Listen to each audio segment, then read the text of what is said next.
Do all Utahns look the same? This is a question that's been haunting me for the last 8 years of living in Utah. Sure, I know that almost everyone here has polygamous ancestors, and so you would expect some similarity, but is the similarity any greater or less than the general population? And I swear, I'm not the only one that has this question. If you go on TikTok or Instagram and search, "Yeah, I'm from Utah, how'd you know?" you will find an absolutely devious collection of videos that describe exactly what I'm talking about. We got guys absolutely rocking a button-down shirt, baggy jorts, and frosted tips that would make Guy Fieri ascend to his final Bankai form. And we got girls with orange spray tans, blonde hair, and jeans so baggy you could fit a moderately sized kangaroo inside of them. And so this is the plan today. We are going to scientifically prove whether or not all Utahns look the same in 3 steps. First, we're going to collect a bunch of facial images of people from Utah. Second, we're then going to take those images and convert them into mathematical data points. And third, we're then going to compare those data points to the general US population to see if people from Utah really look more similar compared to other states. Well, I started by just Googling faces dataset, and I tried to look for one that included location data, but it turns out for privacy reasons that doesn't really exist. And so we have to go to plan B, collecting the data ourselves. Now there's a bunch of different ideas that went through my mind. We could go to social media, we could go to university websites and scrape those images. But then I found something that's 10 times easier: photography websites. For those of you that don't know, there are a million different photographers in Utah. There are photographers that specialize in family photos, graduations, weddings, baby pictures, bridals, engagements,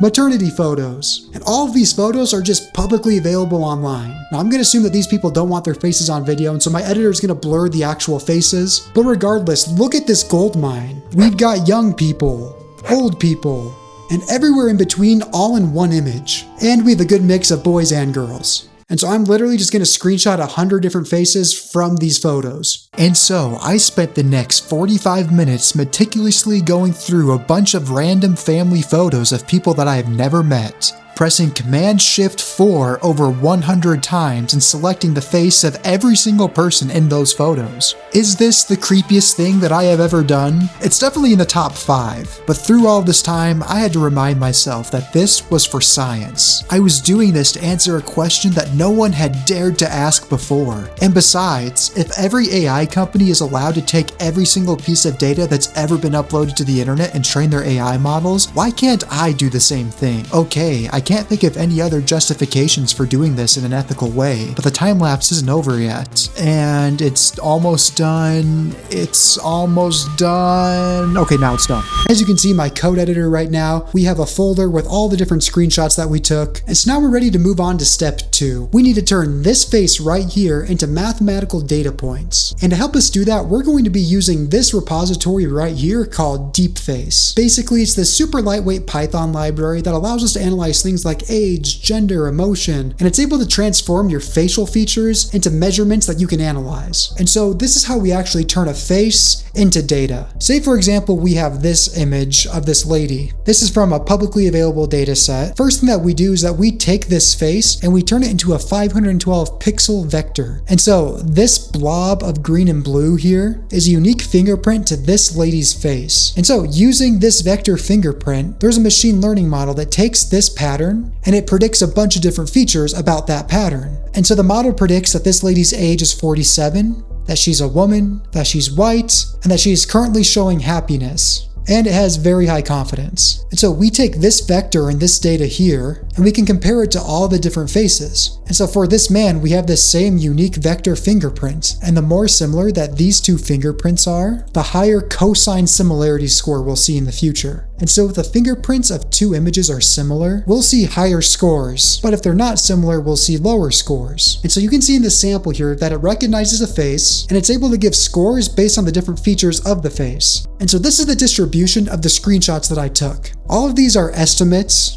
but we can see that the majority is between 20 and 35 years old, more or less. In terms of what expressions people were making, 87.8% were happy, which makes sense because these are family photos. For the breakdown of gender, we have over 60 women and just under 60 men. And in terms of the predicted race, we have the vast majority being white, with Asian, Middle Eastern, and Latino being the others. Now, this is what I mean when I said earlier that the code takes your face and turns it into a mathematical value. Looking at this plot here, we can see all the different pictures that we have, and we can see that there are some people that look very similar to each other, but the further the dots are away from each other, that means that they look less similar. And so all we have to do is that we have to take the average distance between the dots here and compare it to a general faces data set and see if this difference is higher or lower. And then we can do some significance tests to see if that's due to random chance or if there's a true difference here. Okay, so now we're ready to move on to step 3, and that's comparing this Utah data to the general public data. And so there's this data set in scikit-learn called LFW people, and it's this big data set of just people in public. And so we have a script that fetches the same number of samples that we have in our Utah data, and then we run the exact same analysis that we did with the Utah faces with the general faces. And then we calculate a few more metrics and graphs to see how they compare against each other. And so first, let's just look at the racial differences. So with the Utah data, as I mentioned, we saw over 80% of people that were white, but in the general sample, we have a little bit over 60%. We also see bigger percentages for Asian, Middle Eastern, Latino, Black, and Indian. Now let's look at the facial similarity distribution.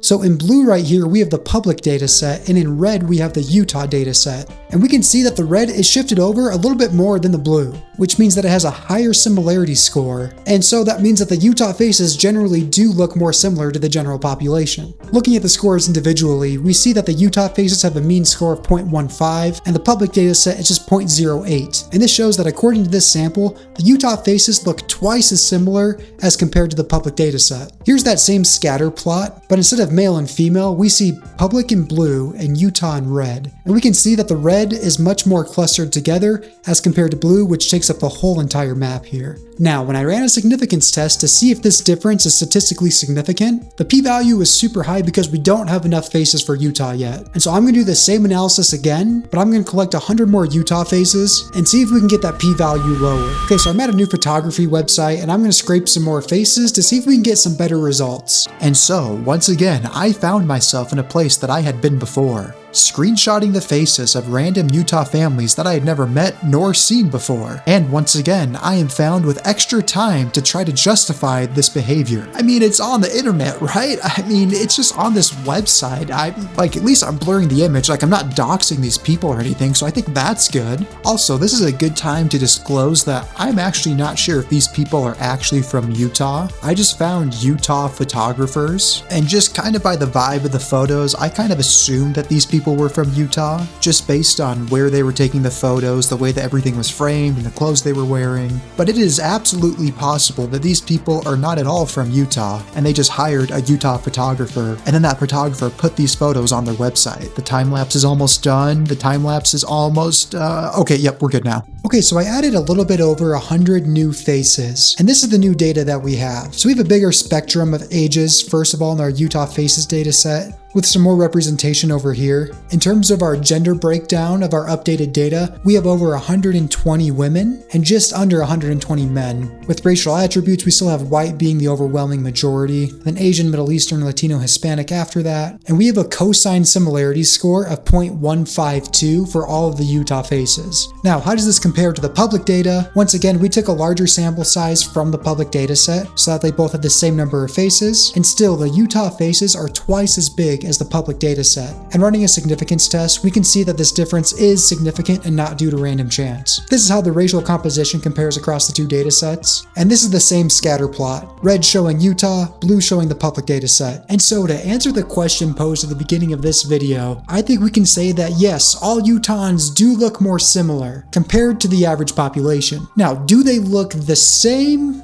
I don't know, that's for you to decide. If you like this video, leave a comment and let me know what other ideas you have, or what other topics you want me to analyze. And if you liked this video, you might like my previous video where I analyzed the entire Book of Mormon. Alright, I think that's it. Bye.